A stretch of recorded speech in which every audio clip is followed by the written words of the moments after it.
Jamar Chase Holden coming up next on the Wincinnati podcast. It's an exciting time to be a Bengals fan. I'm Ace and Zim. We got a special show as always. The voice of the Bengals. Dan Ford, Willie Anderson, Corey Dillon. The name of this thing is called Wincinnati, and I'm not going to stop.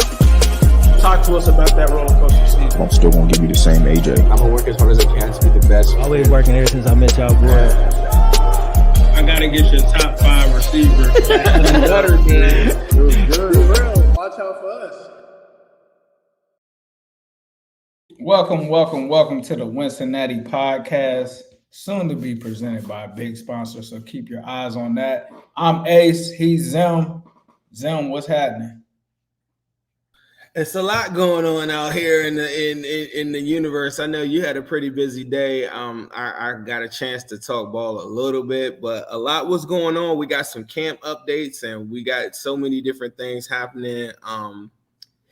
But I guess the big elephant in the room currently right now is Jamar Chase, man. We're at that point where the early days of Jamar Chase and Joe Burrow and all that stuff, like those days are over. We are here. You're here, man. And I mean, it's kind of happening around the league because when you kind of look at that draft class, there was a lot of talent there. Like I even look at hearing about Dallas today, guys like Jerry Jones, you know what I mean? You're talking about one of the number one owners, the number one franchise in the NFL, kind of being mum and kind of being like, yeah, we're all in for this year. I don't know about CeeDee Lamb's contract. I don't know about Micah Parsons' contract. They both want to get paid, and we're paying Dak. So, like, to me right now, the guys that have come from that class, that's kind of what you get when you have a talented class and you have a situation like Jamar Chase and you have a generational talent in Jamar Chase and someone that's here that Joe Burrow, who is the franchise, wants to have around. I don't think this is a typical situation where Bengals can just bingle. And what I mean by that is the Bengals cannot be like, all right, we're going to push this off. I know what Mike Brown said. I respect Mike Brown. I don't think Jamar Chase rolls like that. I'm going to just keep it a buck. I don't think Jamar Chase is waiting for anybody, especially in this situation, because he knows that he has the leverage. He knows that Joe is his guy. He knows that if he is not here, there's no way that Joe Burrow is going for that. So I think this is a different situation. I know the Bengals want to do this thing where they do the rollover and they want to wait until later. I don't think Jamar Chase is going for that. I'm going to just keep it a buck. Like, I'm not going to sit here and get on the soapbox and tell you guys something that I don't believe in. I really feel like Jamar Chase is really going to be a serious issue for this team, just in terms of holding in. Now, will he play? I think he'll play, but I think he's letting them know and sending a message to Mike Brown and ownership, like, yeah, we're not putting this off until next offseason or something like that. Like, this might be the first, if it's not done before the end of training camp, we might be seeing the first in-season extension with Jamar Chase that the Bengals have done outside of, I want to say the last one was Andrew Whitworth. So, like, to me, I think that this is going to be that. And Andrew Whitworth might have been, if I'm not mistaken, might have been before the season. So you guys can correct me in the comments if I'm wrong, but this is a serious situation. It didn't start off that way. A lot of people like myself were kind of clowning Adam Schefter, like, hey, Jamar Chase is there, but we haven't seen him practice. It is being reported that, a lot of people are trying to figure out what's going on with the situation. I personally think that you got to bend over backwards, like Mike Brown said, for Jamar Chase. Pause. That sounded crazy. That was a little wild, but you do, bro. Like, whatever Jamar Chase asks, you pretty much have to give him a blank check and do whatever it is. And to be honest with you, it's better to do it now than later. Like, the price is just going to go up. I mean, the longer that you wait, you could be looking at paying him $40 million a year if you don't get a deal done now. So, it is what it is. I kind of feel like I knew that things were going to head this way in terms of our philosophy, and we were going to have to either put that money towards offense or defense. I'm gonna go with the offense because that's just where the NFL is right now. I hate that for a lot of the defensive players, but knowing our situation and just knowing how things kind of go, I just gotta go with offense, bro. Like it's no shade to the defense at all, but our team is Joe Burrow. Our team is Jamar Chase. I've said it before. Our team is T. Higgins. So like that side of the ball, you have to take care of. But I've said enough. I'm gonna get off of my soapbox. I'm gonna let you talk about this Jamar situation and kind of how you feel about it. There's so much to unpack here. I think the Adam Schefter report stuff that you reference is very important to reference because he did misspeak on a lot of different spots. And I think a lot of people corrected him online talking about, oh, he's only making $1 million. Like, bro, everybody has a base salary of $1 million, like out of all these wide receivers, because you want to keep the cap hit low. But the difference in this one, and I don't know if this is just me being a city slicker and I'm up top, like, you know, I'm a real good judge of character. The Burrow contract and how that was done with the quarterbacks or whatever, and he's a quarterback, and it's so much behind it that you're just like, this is why the deal will get done. And I feel like the Jamar Chase deal will get done. Yeah, 100%. I do feel that way. But the difference is like that Ohio like flexibility that Burrow put in his contract and all this other stuff. We as Bengal fans, I love Jamar Chase speaking out. I love him, like him being flamboyant or whatever in the locker room. But the part that I've always told someone, remember I always told you this at the very beginning. I said, like, if he loses, you're going to get some sound bites that people are not going to like. Like if we were to lose, we've always won, so you didn't really get that. But remember when he didn't get the ball, he came to the locker room. He was like, yeah, y'all better figure it out. In college, they put me in the slot. He's going to say things that a lot of people probably aren't like. And he doesn't have the ties to Ohio like Joe Burrow. And he's not like some homegrown kid that's whatever. He's looking at the landscape and saying, I'm the best wide receiver in football. I need to be paid like that. And a lot of people, when I read this all the time, they be like, oh, we'll just get it done later. I mean, Bengals, you know, like, what was it? What was the thing you told me or when we went on? Talking about like somebody was like, yeah, the Bengals, I mean, they'll just hash it. That's just how they do business. Yeah, that's just how they. The Bengals are a little different. Like, nah, this ain't one of those situations, fam. When people say that works for all 52 other players on the roster. All 52, I promise you. Like Mike Brown strong arm in the situation, this is one. This ain't a fight that he really wants to fight like that. Like this ain't the one. This I'm just telling people, like, personality wise and all these different things that are considered and being. And he said, I'm waiting for Justin Jefferson. Once Justin Jefferson got paid, I immediately have always been at home thinking like, okay, so we're going to knock that one out. Like, because in my mind, it's unfair for people to say, oh, yeah, y'all should have did it before Devonta Smith and all these other. Dog, they did the Devonta Smith joint, and that's them getting out in front of it and all these different things. And they didn't have that luxury because Jamar Chase already told everybody, I'm waiting for Justin Jefferson. So all these other contracts, he doesn't even see it. So remember when the Waddle deal and all that other stuff happened? And I remember I was like, bro, that don't got nothing to do with – bro, he sees himself, and rightfully so, as the best wide receiver in football. Right. And so do according to a poll of executives and GMs, they view him as a top 3 receiver, top 2 in most cases. Bro, if you give him the scheme of the Dolphins, give him the scheme of – you know, the Vikings with Justin Jefferson, give them the scheme, Jamar Chase will have 2,200 yards or something crazy. Right. I literally feel like every single week he's battling one-on-one just to be the best wide receiver, and it's the hardest 100 yards. When he gets 100 yards, like when he got 120 on the Ravens, it's the hardest 120. When he got it on the Browns, it's the hardest 120 you'll ever see. When you go look at them other guys, I've always said that. I feel like he is the best wide receiver in football, but people just don't realize it because he could break away from stuff like Debo. He could high point like Devonta. He could route run with whoever you want to name. Like, what doesn't he do good? He's the best wide receiver. The only person that could say that same thing is maybe Justin Jefferson. And Justin Jefferson, remember, was hurt last year, and he got that type of money. That's even more fuel for the fire to say, Bengals, I'm low-key kind of giving you a little bit of discount, because if Justin Jefferson would have paid the rest of that, he might have hit the Vikings up for 40. So give me that right now, or you're going to pay the tax on the other end. There is no reason. Nobody can give me a legit reason why the Bengals should be waiting till next year.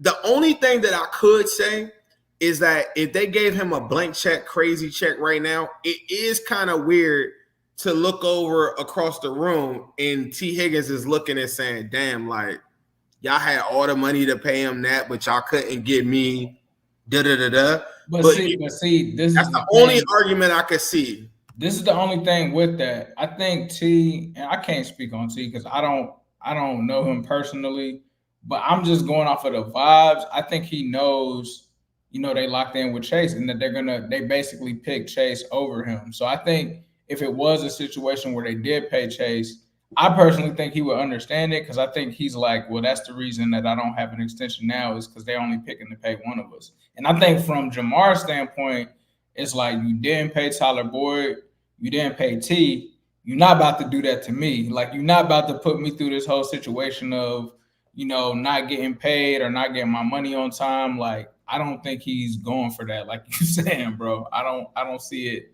I don't see it happening. I think, and this is the disconnect of, and this is why I think me and you and people around the country, I think our perspectives in the Bengals fandom, you from the Natty. Yeah. I'm not. But I'm giving people outside opinion, even though I'm a big Bengals fan. There are a lot of people in this country that do not feel the same way about like business, money, all of these different things as like what I interact with a lot. Like, especially people with Midwest with values. Because a lot of times I'll read that online, and a lot of Bengals fans, they'll say, bro, like, how could players be so greedy? And I'm from an area where it's like, yeah, pay me what I'm worth. Right. Like, period. Like, this is business. Pay me what I'm worth. Like, that's where I'm from. And now I don't think that works with everything, because you have to put the team atmosphere and all these different things considered. But there is no logical reason that anybody could give me now at this point. Now you're talking about, and again, I do think he'll play, but like a dude tore his ACL just yesterday. Now let's go to the and I'm just saying that because like another guy from the Rams. I'm only saying that because that's pertinent to, I want people to see why you don't wait, because a lot of these guys are saying, I need to get it now because tomorrow isn't promised. And I kind of live like that a lot too. It's like, don't tell me you're about to pay me. Like, that's what in my business or in my field or whatever. Don't tell me that you're going to do something or whatever. I seeing is believing. I need to see it signed on a dotted line, because anything could happen. Right. You could somebody else could complain about something tomorrow, and you might got to go pay them, and now you don't got enough money to pay me. So that's what I just want people to understand. Like, or you could get injured, and now the Bengals have way more leverage, and now we got a weird situation for this hypothetical later on shit. So, you know what I'm saying? I just think that it's just crazy that a lot of people are just like, yeah, like, we could wait on it. Bro's about to make like $5 million. His cap hit is going to be like 9.8. But I just think right now, let's say he doesn't get it. I just think that it just builds up like resentment and animosity. Like, it doesn't do what people think, where they're like, well, the Bengals are going to do, like, you already know this is a pillar on your team. So you can't really like you don't have leverage to strong arm that type of situation, especially when the owner comes out and says, yeah, we're going to bend over backwards. I would immediately say, let's go upstairs right now and pause. I want you to live that out. Let's talk about this right now. What are we waiting for? Y'all want to wait for CeeDee Lamb to go get paid a whole bunch of money, and then and maybe he gets more than Justin Jefferson? And then you want to come back and now Jamar gonna say, yeah, I'm better than him. Give me that money. There's no scenario that and that's my only point. Now, the optimistic in me says, I think that I do think that there is a world where they're working on it right now, where that's why he's dressing, that's why he's coming out there. Zac Taylor saying, let's develop a plan. I'm just giving you a hypothetical. Maybe you're just working out. He's doing a little slight stuff on the side. I'm dressing. I'm not holding out. I'm not sitting at home because we're going to work this out and hash it out. But to go like over a month like this, and Zac Taylor after practice today was saying he doesn't really have a set day when he's coming or anything like that. Once he deemed that he was healthy, okay, we're officially that's a holdout. They're not calling it that, or hold out, whatever you want to. They're not calling that. But that's what it is. Yeah, shout out to Ace Fest. He sent us a $5 super chat. Appreciate that, bro. You guys are rocking with the Wincinnati YouTube channel. Be sure to hit that like button. If you follow us on Twitter, please be sure to retweet this. We appreciate that. Give our Twitter a follow at Wincinnati Pod. But Ace Fest here says that Jefferson got a larger signing bonus than Burrow did. Pretty sure if they gave Jamar that big of a signing bonus, it would be a Bengals record. Yeah, man, I think, and that's what he said. When they asked him in the Super Bowl thing, and they asked him a couple of times, he said, "I want somebody." I think it was Ben Baby or somebody asked him straight up, said, "What do you want? You want it like this or that?" He said, "I want the cash up front." He's looking. I mean, I'm not saying that I know this, but he's looking at the Jefferson saying, "Yeah, I need 70, 80 up front." And if you're the Bengals, you're saying, "Yeah, I'm pretty much paying you for the next 2 years up front. Get it out the way." To me, and that's a lot of money. And maybe talking about this pie, the pie is in the oven right now. You're gonna have to slice that mug. Because think about how long this has been going, though. We did this with the Bates thing. We did this with the T. Higgins thing. We're doing this with all these players, and they're telling us like, yeah, like we got to slice out the pie or whatever. Who's getting paid? Trey Hendrickson not even getting his Burrow pie right now. But then the other thing that cooks that is Burrow comes to the press conference and he says, yeah, I put things in my contract so that we can sign these guys.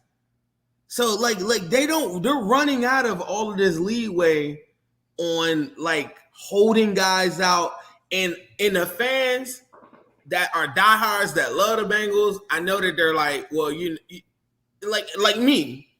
At some point, I'm like, now I'm at the point I'm like, yeah, bro, like we gotta do something. You gotta pay him, bro. There is no excuse. I'm not gonna tell people how to fan. I'm not acting like I know more. I know some people had this false narrative that we look down on. I don't even know why, because I'm one of the most humble people out there.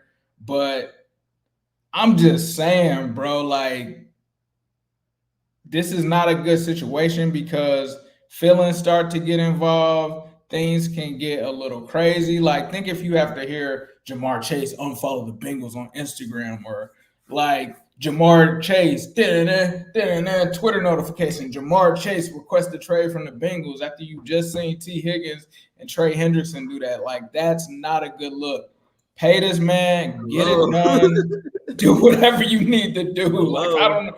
Mike Brown, if you watching this, bro, this is not a normal situation. I don't know. People, like, I was trying to say that earlier today, and I don't think people was catching that. I said, I don't care what ops say to us all day or whatever, but I'm just letting y'all know. If y'all thought the T. Higgins thing was something, get prepared. Adam Schefter and them boys is already loaded up already. Like you said, you weren't on Twitter today.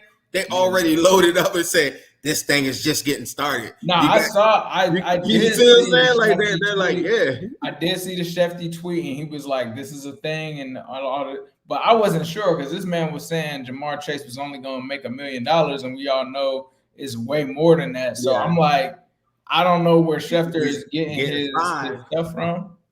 Yeah, it's like $5 million, but like he said it was $1 million originally. So I'm like, I take some of the Adam, like, no disrespect to Adam Schefter, right? I mean, dude has 1 million followers on Twitter. He's been one of the best insiders to do it. I just think when it comes to the Bengals, there's not really many insiders that can really get a pulse on what they're doing because he was kind of off on the T. Higgins situation. So I didn't know what to think. But anyways, it could. I feel like he has his own agenda, right? He has his own ties to Asia, and I think the Adam Schefter stuff is is predicated on him not having ties to the front office, and he doesn't have any leaks, and he doesn't have any information on the Bengals, and I think that that's dope.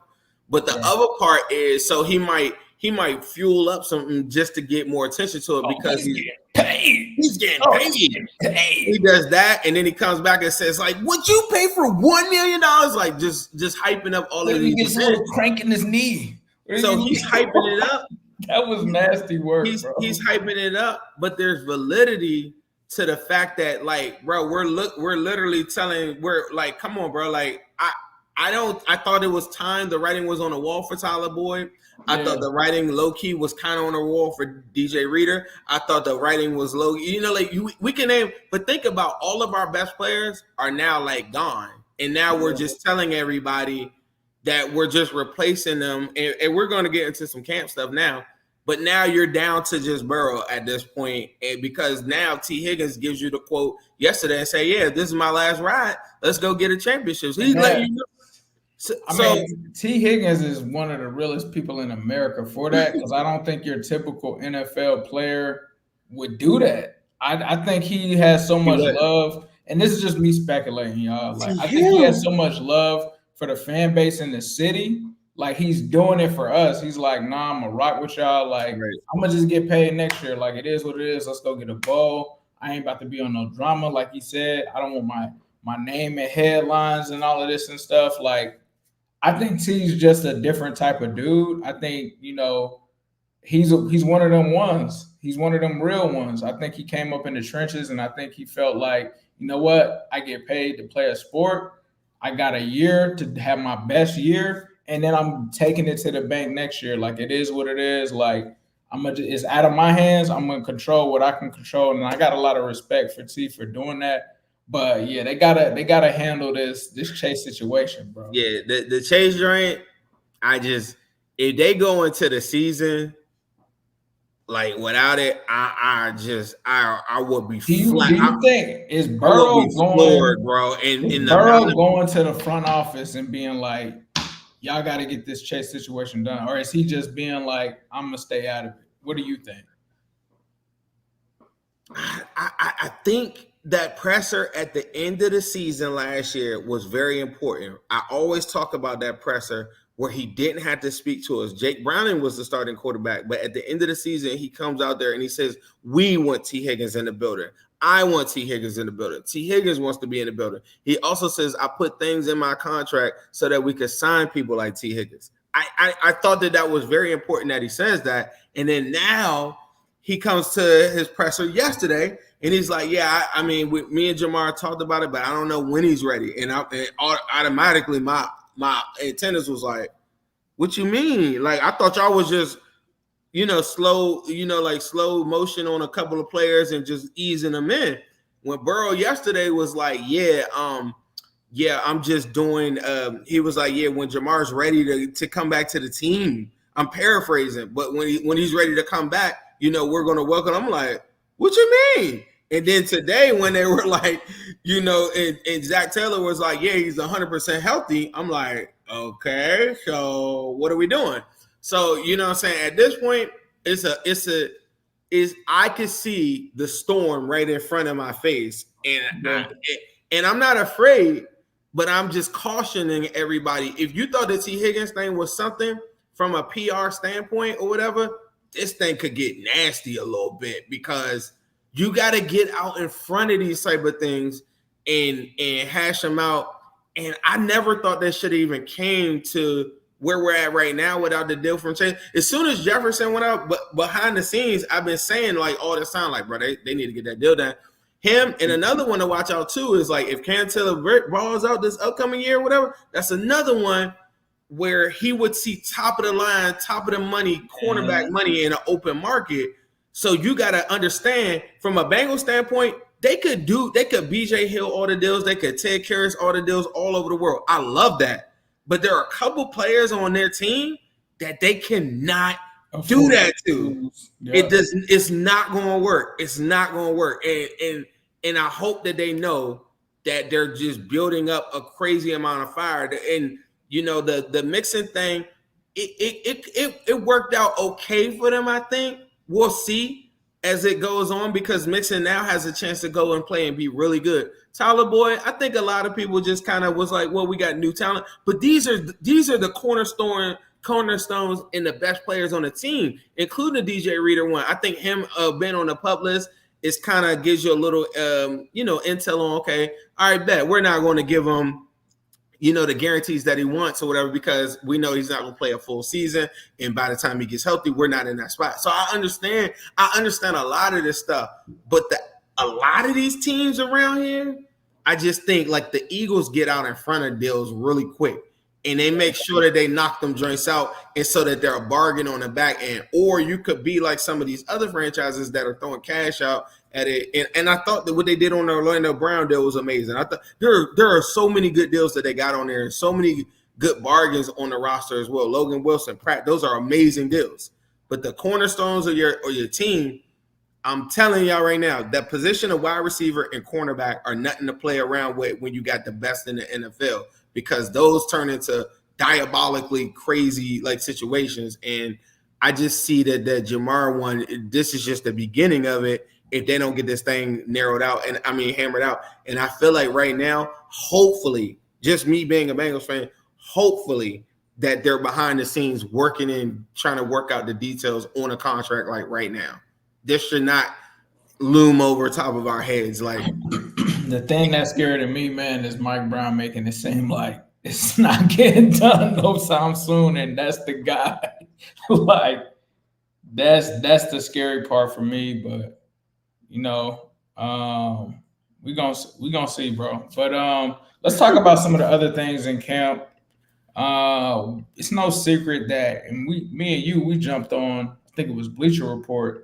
We talked about, some of the guys that we really like during the draft and stuff like that, guys that are under the radar and stuff like that. Jermaine Burton, bro, he's already seems to be living up to the hype. I know T has talked about it. Me and you had talked about it. Like, as soon as we got this guy, it was like we knew he was about to be on demon time. We knew that people were going to struggle to to be able to stop the Bengals. But like, what are your thoughts on Jermaine Burton? Dude right here been in the comments cooking the whole time. Like, bro knows something. He been somebody said something like, yeah, let's tag and trade Chase. We got Trent Irwin. We got Trent Irwin is nasty. Hold on. Let me get to this. This dude, Ace Fest, whoever Ace Fest is, has been in the chat like giving just landing haymakers this whole entire time. Ace Fest, he's keeping it above. When Joe Burrow signed his contract, he told everyone that he structured his contract so that it could sign T. After Joe signed, the front office never made T another contract offer. That's nasty. It's nasty work. Can I do a Jamar Chase and just say no comment? No comment. NC. I gotta go into the training. I don't know, bro. If you say something about that, so here's my thing, man. I'm not gonna ever tell anybody how to be a fan, bro. Like, I will kind of look at you weird if you criticize the team and you give up like live tweeting, and then like after we win, you're back on. I'm gonna probably look at you weird, but they're not lying, bro. Like, they literally said we're keeping this money for T a couple years ago with Jesse Bates. Then they were like, yeah, we're gonna do things to make sure T gets paid. T doesn't get paid. Like, I don't know what to say, bro. I can't really defend that. Like, it is what it is. Like, I think they'll get the Jamar joint done. I just feel like don't lie to me. Just keep it a buck. Like, yeah, I only think we're gonna be able to keep one. If they would have said that like years ago, they can't come on and just say that. They can't say that. Hell no. We're only gonna keep one of them. Like, they're like pieces. Like, nah. I don't even know how you clean. I mean, you do what they've been doing. It's pieces to a pie. We got a large slice here, and we don't know how we want to cut it yet. I don't know. Like. Man, can I go to training camp? Jermaine Burton has been amazing. I thought, like, for the first couple of days, he's good as advertised. I was telling somebody else, I had a Peter Ward jersey on last week, Yeah. And when he goes to the top of his route, you know that little dead leg Peter Ward quick twitch at the top of, like when Peter Ward would get the ball and plant and then step. Burton, I'm not trying to compare him to Peter Ward. He got a little bit of that to his game, bro. Like, and I can't wait for him to get the ball and like show people that. But at the top of his route, go watch how he breaks. It's unnatural. It's kind of unnatural. And then when he catches, he has those late hands like Jamar Chase. He is a problem. T. Higgins even said yesterday, once he picks up the offense, he is going to be a problem. Also noted, Joe Burrow followed the Wincinnati pod handle on Twitter. We had a real good quote from there where Joe Burrow said this is the most talent he's been around from top to bottom in that wide receiver in the tight end room. But Jermaine Burton for the first 2 days has been as advertised. Had an amazing catch today. He had another catch yesterday over in the flat. Joe Burrow throws a dot out on a little out route. And I just thought one-handed joint. One-handed, and he's been doing that. I feel like sometimes it was a Yoshi catch over the middle yesterday too. We're gonna talk Yoshi in the slot. So Yoshi goes and catches, but they're running two posts like right next to each other. They run the post. He runs like a skinny. I mean, I don't know who it was on the outside. He gives him a little and then it has no tail to the top of his route. You don't know if it's out in whatever. For a DV, I just think he's gonna be nasty. Burton on the outside will free up this offense, and Jamar Chase. That's been so crazy something Jamar Chase had. Jamar Chase in the slot in that same alignment, I just think is nuts. Or Jamar Chase on the other side, and you got Yoshi, you got T. Higgins. I mean, these boys are as advertised. Jermaine Burton has been balling.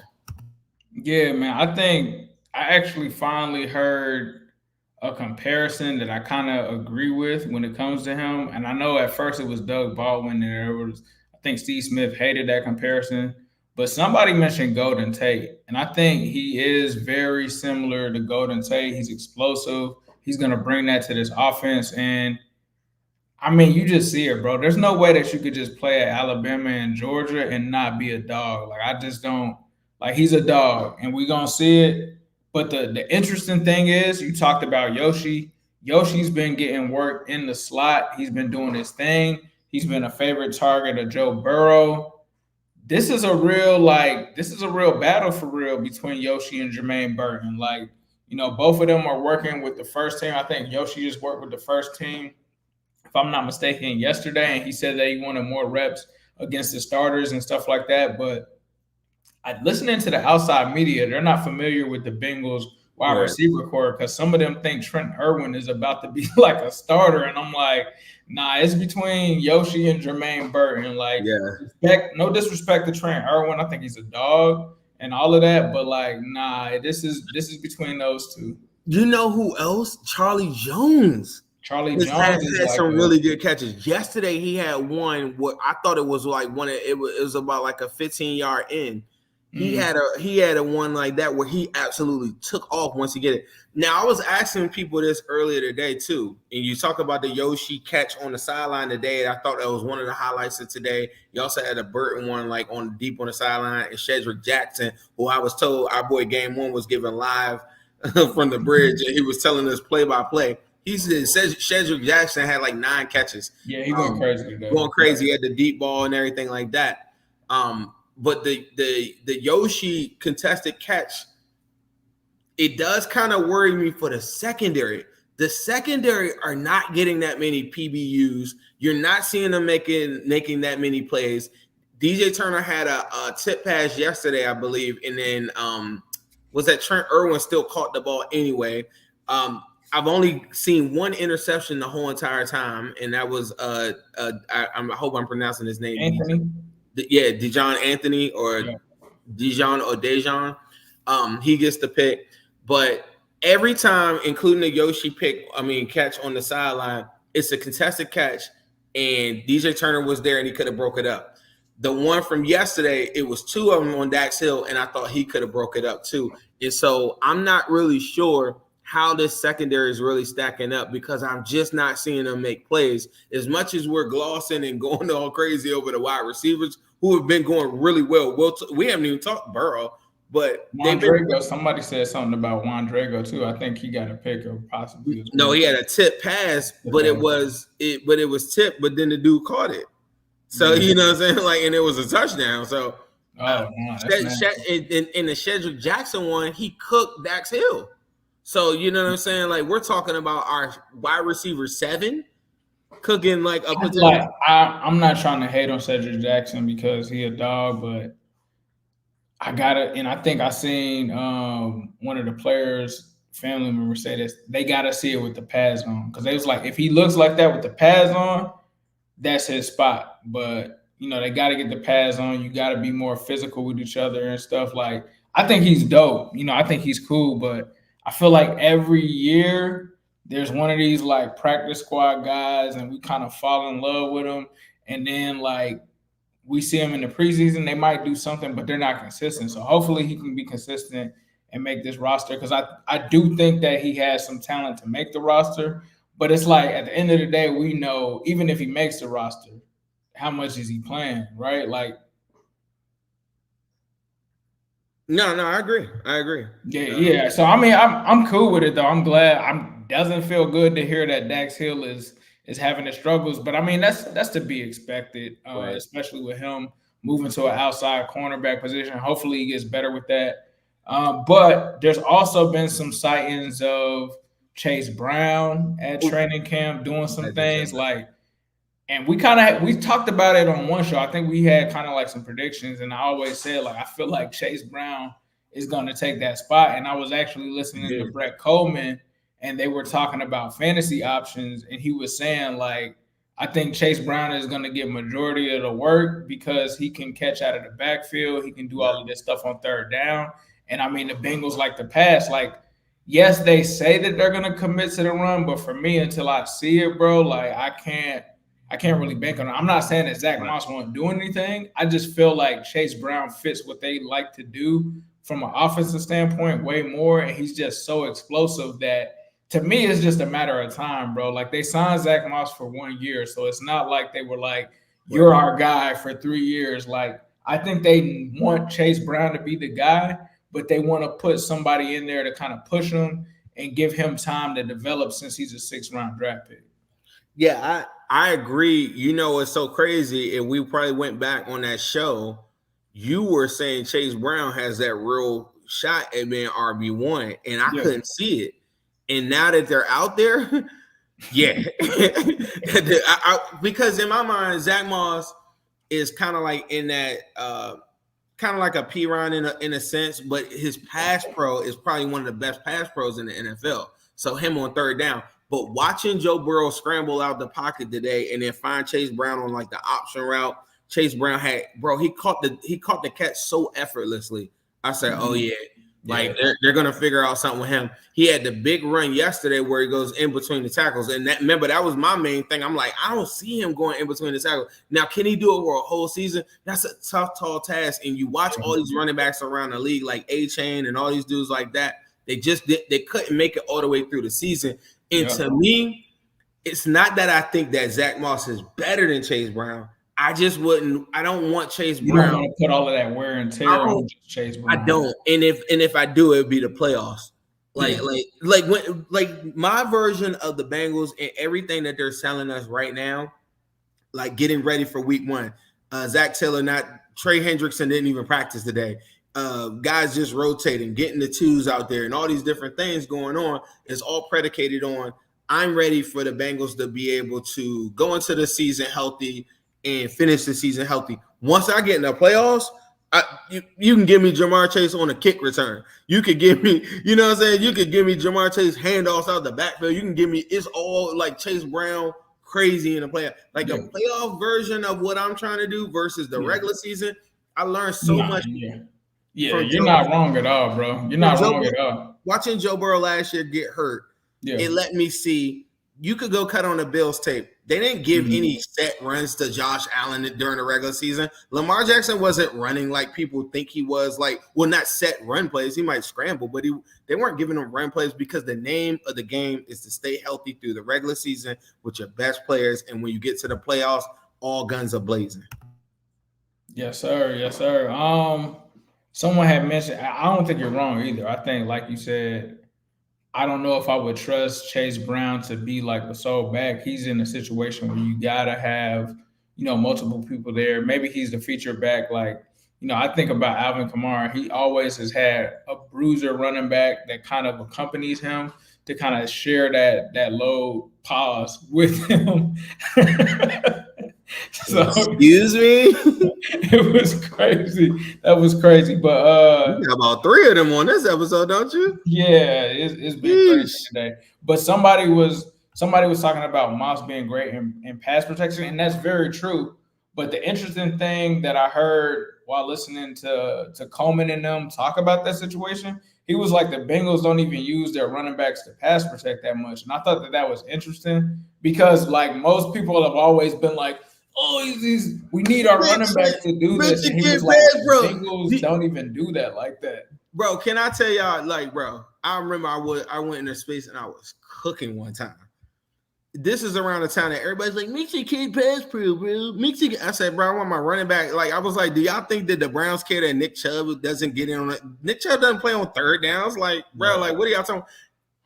Mixon can't pass pro was created when they couldn't figure out, when the people in the Mixon cutters couldn't figure out a way to get rid of Mixon. They just try to find different flaws and different things to his game because they just couldn't value or fathom the fact that this dude was getting X amount of money. So they went to the pass pro. I broke down the numbers and I asked him, I said, how many pass pro snaps do you think that these guys get per game? It was 2.4. 2.4. So come on, bro. Like stop doing that. And then they were talking about P. Ryan. P. Ryan was getting like 1.6 per game. And everybody was like, yeah, that's the pass pro. I'm like, bro, stop using groupthink to formulate how you view people. I agree. They want P. Ryan back, bro. I wouldn't mind P. Ryan back right now. Like, man, give me Chase. Like, I'm not mad at it. If it happens, I'm not mad at it. But if you're saying like, I can see what I have in Chase Brown, or I can go back to somebody, I want to see what I have in Chase Brown, because when he had that 89 whatever yard like touchdown, like, I haven't seen that since Giovanni Bernard, bro. Like, I haven't seen that explosiveness since then.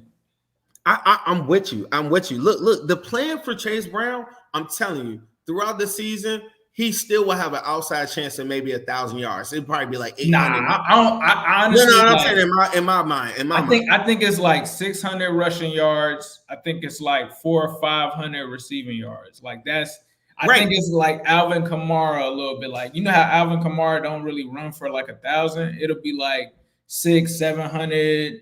And then he's giving you, now Alvin Kamara gonna give you 1,000 receiving yards. I think Chase Brown probably gives you like 500, maybe 600.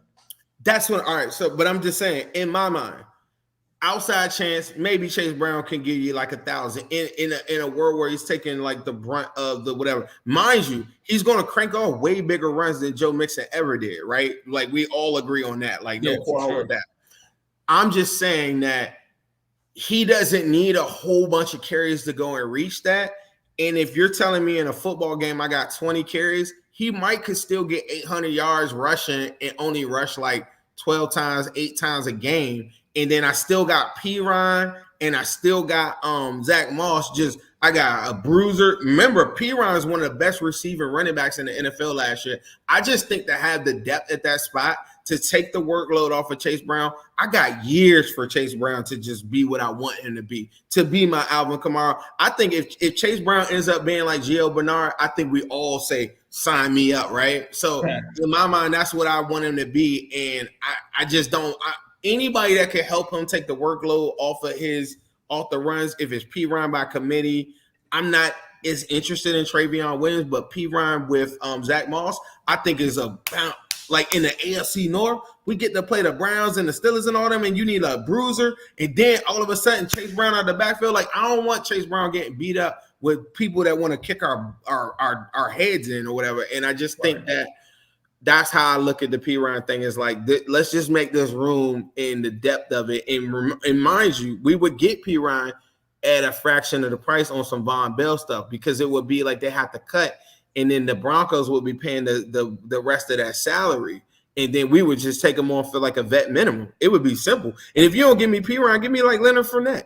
Give me somebody with a vet minimum like that can bruise and can take on that workload. Right, facts.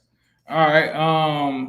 What you want to talk about Joe Burrow's hair? I don't really care. Honestly. I don't really care about that. I think that all the players on the team should dye their hair, though. I do think Ocho Cinco did it at one point, and I just think to have that cohesion, whether we all agree on these contracts or not, I wouldn't mind seeing all the players. Like, I think some people might think it's corny. I think it would be cool. I think Jamar Chase naturally would look pretty freaking cool with dye hair. I think he would look like what's his name? Wesley Snipes off of Demolition Man or something like that. He would. I think it would look dope. I mean, apparently it's gonna be Bobby Hart, right? Bobby Hart is about to look like Demolition Man tomorrow, possibly. Bobby Hart. I mean, not Bobby Hart. I said Bobby Hart. I'm talking about BJ Hill. Oh yeah. BJ Hill supposed to be. You seen the? I did see that. You seen the joints where the people already turned his hair blonde and gave him. I seen an edit on the gram, man. I might post it on Twitter or whatever. Then they might just whatever. But I seen the one with Jamar Chase with the blonde hair too. So I thought it looked normal to me. I think he's like him out there and the way he plays. I just think it would look wild, bro. I think teams hate us already, and I just want to give them something else to hate about. I don't know. Like, just do it. Just do it. Forget it. BJ Hill is crazy. I still think about that clip where he was like, 1 versus 5. I'm about to go crazy. That dude's funny. That's a funny. Bash. Shout out to Bash. Shout out to Bashir. Bash. Bengals are back. Cry about it. Shout out to Bash. Was there anything else that you wanted to get into, bro, before we toss it to Midwest Best Barbecue? Nothing else. I just want to tell everybody Joey B looks sharp. One of the good things, I know we had to lead the show with some stuff that maybe people don't want to talk about, but we got to talk about it. But I will say that Joey B, for everybody that told you that he would never throw the ball the same, he won't look the same. And our favorite troll that's in the comments always is like, he'll never be able to hold a football again. Joey B out there slinging them joints 60 yards down the field, scrambling all over the place, doing everything that you want him to do. And I'm very, very happy about that. So he had another excellent day. Man, I was trying to do something with him, and I ended up doing some friendly fire to one of our Bengals fans. So if you're watching this, that was a mistake. But let's toss it to Midwest Best Barbecue over at 669 Justice Court in Loveland, Ohio. Wings and them CTVs. Midwest Best is the place to be for queuing wings. Midwest Best is the place to be for queuing wings. It's the Ace to the Zim, M into the B's. Uno wings, Jeep on wings, and them CTVs. Midwest Best is the place to be for queuing wings. Midwest Best is the place to be for queuing wings. Say what up to Jordan Battle. We be going to battle. Intercepting balls like CTB did on Seattle. Putting 6 up on AZ. Juice gang amazing. Make sure you come get these wings. The Zimby stay blazing. And T-Game be smooth as ice. Jamal making DBs fold. TB got big levels. And now you already know. Hits are pretty for Uno wings. Cam got the new wings. We call them CTBs. Only at MBs. Ace to the Zim. M into the B's. Shout out to Midwest Best Barbecue 669 Justice Court in Loveland, Ohio. Also, shout out to Corey Dillon, man. I know it's been a while. We've been on trips, vacation. I know you was just in the Natty, but shout out to Corey Dillon, friend of the show. One of my biggest idols growing up.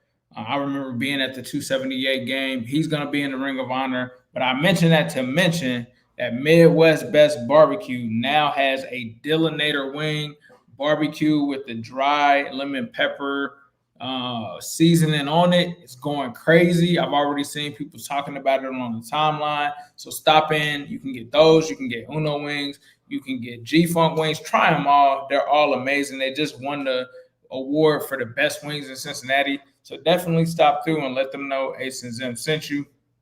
Partner, was there anything that you wanted to say before we get out of here? I want to give a shout out to our guys, Bengals Gym. They had a great event called the Jungle Jam. I was actually in the building last week. Got a chance to see Jeff Blake, our boy. Got my son's autograph and everything. Got a chance to catch up with Willie over at Jeff Ruby's, all types of stuff. Linked up with so many people. I'll be sitting here all day trying to name everybody, but shout out to all of them. Everybody there, it was an amazing event. It was over probably 3,500 people in here, swarming with Bengals fans all over the place. They had stuff for kids, so shout out to the Bengals Gym and them hosting such a great event, welcoming me. You had all these different people that I hadn't seen in so long. Got a chance to take pictures and everything all day. I'm really, really happy about that. Great trip there. It's always good coming back to Cincinnati. So if I got a chance to see you, and you had a lot of people said that they watched our show. So if you're watching the show now, I really, really appreciate you. I really appreciate y'all sticking with us throughout all of this. As I've said so many times, they make it cool, trendy to hate on me, I guess, on Twitter, YouTube probably. But the people that really know ball and really, really rock with the Bengals, they're always stuck with us. And we don't get retweeted by the big dogs. We don't get our stuff blasted all over the internet and stuff like that. So we're truly a team. We're truly a team, me and Ace, where we're just putting out content. We get our ideas blasted all over the internet. We get our ideas stolen, get our nicknames and all our stuff stolen. No credit, none of that stuff like that. It is what it is, because the one thing that we do have in common is that we just want the Bengals to win. There's so many other people that I think put the attention on themselves. If you notice, we just love to talk about the Bengals. We give you little glimpses of our personal life or whatever here and there, but ultimately I understand that people just want to hear about your favorite team. And I really appreciate all the people that have always retweeted us. Make sure that they've acknowledged it. If you've been a fan of the show, you watched this interview Yoshi a week ago, and then everybody now is talking about him in the slot. Hello, we just interviewed him, and he told us that he was going to be in the slot because that's something that he said he had been working on all along. So you get exclusive interviews, you get exclusive content, and you never know who we'll interview, and we do it all on the strength of the fans. And I really do appreciate you, because like I said, none of the big dogs, none of the big boys or whatever retweet any of our stuff. It's always just you guys, and I love y'all for that, and I'm forever grateful. Yeah, for sure. We're forever grateful for you guys supporting us. I mean, it's been years since you guys have been supporting us on this app. 912 people in here right now watching live, so we definitely appreciate y'all. And stay tuned, man. We got some big things coming this season for the Wincinnati podcast. We're going to be moving some things up, so stay on the lookout for that, especially around early August. Make sure that you're tapping in with us. It's going to be a lot of content. It's going to be a lot of stuff going on over at the Wincinnati podcast. So definitely follow us on Twitter at Wincinnati Pod. Follow Zim at Zim Hude. Follow me at New Stripe City. And also make sure you subscribe to the channel. We're hitting some of our milestones in terms of our subscribers, but we could always use more. And we want to grow this channel as big as possible so that you guys can join the community and grow with us. Let's get it. Yes, Sirski. Yes, Sirski. It's an exciting time to be a Bengals fan. I'm Ace and Zim. We got a special show as always. The voice of the Bengals. Dan Ford, Willie Anderson, Corey Dillon. The name of this thing is called Wincinnati, and I'm not going to stop. Talk to us about that roller coaster season. I'm still gonna give you the same AJ. I'm gonna work as hard as I can to be the best. Always working ever since I met y'all, boy. I gotta get your top 5 receiver. Better, man. Good. Watch out for us.